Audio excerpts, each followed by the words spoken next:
We could do half and half, but see those, we gotta cut those corners. It takes more time. The less cutting I've got to do, the better. So, and we are. You're live, Clancy, man. This is the dude that's helping me get this thing built, and he is the man. I'm gonna tell you right now. Without him, I'd be. But anyway, foil insulation and flooring. Off to the next.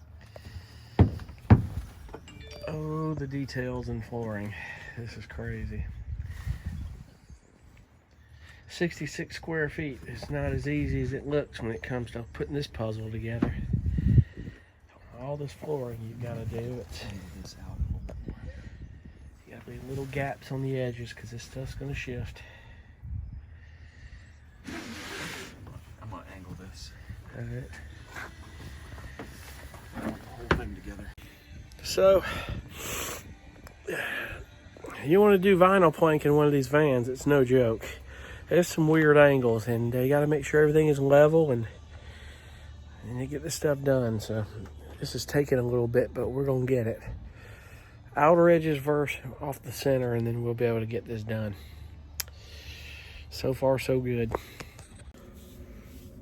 Okay, so not a crazy get it done day. We got a fair amount done.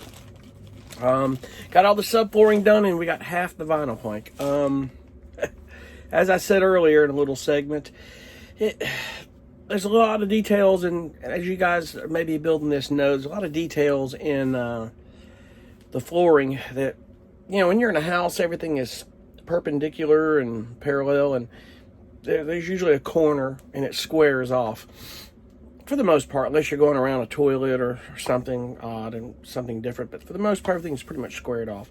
You have these round corners and these little arches and these things, and we're doing, you know, this contour gauge I got has worked amazing, so we're doing a great job on that. It's just taking a little bit longer than we thought, because I had to, in the midst of all that, run and go get new screws and do new things, and damn, man, you know, I figured my lack of experience doing flooring is not taking into account of the waste that you have, the stuff you have to cut. Because when you cut some of these floor tiles in certain ways, you can't use them again. It's just because there's nowhere to link it, and it just is not going to work. So you have to toss it. So in the midst of all that waste, you're using several square feet. Well, that's a whole box of flooring. So I had to go back to Lowe's and get another box of flooring. So you know, it is what it is. It's going to look great when it's done, though. Killer. And other than that, we're going back tomorrow. Hopefully we're going to finish the floor, and then with just kind of working around his time. You know, I don't want to infringe upon that, but we'll get the fan in sometime early this week and start working on the ceiling. In the middle of that, I've got to make a run to IKEA. I've got to go look at the desk options and the shelving and what my kitchen options are going to be. So it's going to be kind of a task, but it's not that bad because I'm driving the van up there, and I'm going to, in the middle of it all, I'm going to just have the van there. So if I have to go measure the van and do this, I take my tape measure and kind of look at height and stuff like that. I can do all this stuff. So don't want to sit there in the parking lot of, you know, IKEA in Charlotte, North Carolina, and put stuff together, you know. Don't want to do that. But I do want to make sure that I've got what I'm going to use and it's going to work, you know, because if it doesn't, it's another trip to IKEA and trying to figure out the next step on that deal. So the kitchen's going to be the toughest, trying to figure out what I'm going to do with that. And everybody has their own take on this. I mean, some people, there was a guy, IKEA's got this temporary kitchen rack. It has a sink and all this stuff, and he's using that, but I'm gonna need drawers, and I need cabinets, and, you know, and all that stuff, and I need it to look sleek and professional and cool, and it will.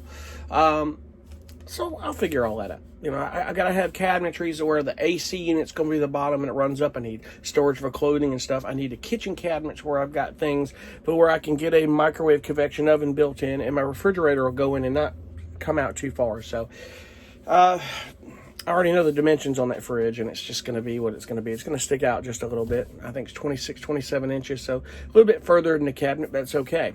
If I can find some sort of track to slide it in and out on, or maybe I can just turn it, you know, side by side against the wall and kind of go that route. But I've got to have it in something where it's not going to move, so I'm going to have to kind of figure that, a tray or something to mount it in. So always a work in progress, but it will We'll figure it out.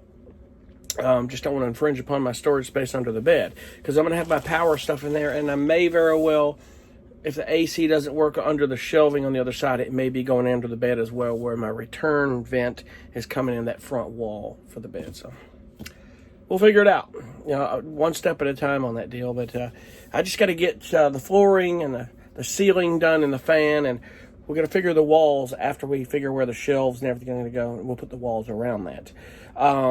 The bed frame won't be a problem. That'll all be a